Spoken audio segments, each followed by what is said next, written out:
நீ அங்க போய் சந்தோஷமா இரு, எங்களுக்கு எந்த பிரச்சனையும் இல்ல. நாங்க போயிட்டதுனால எதுவுமே மாறிடாது. நான் அடிக்கடி இங்க வருவேன். எனக்கும் பாட்டிக்கும் நடுவுல விஜய் மாட்டிட்டு முழிக்கிறாரோன்னு தோணுது.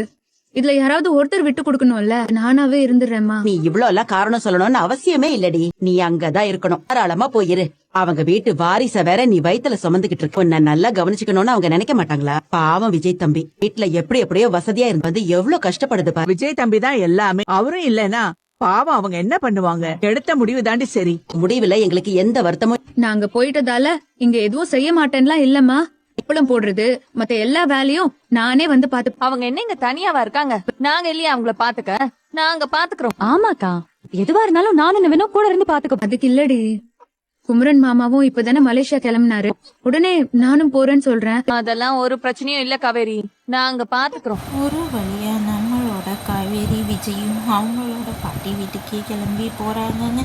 இதனால பாட்டி என் பேரையும் கூட வந்துட்டான் அப்படின்னு ரொம்பவே சந்தோஷமா இருக்காங்க. காவேரியும் ரொம்ப சந்தோஷமா இருக்காங்க.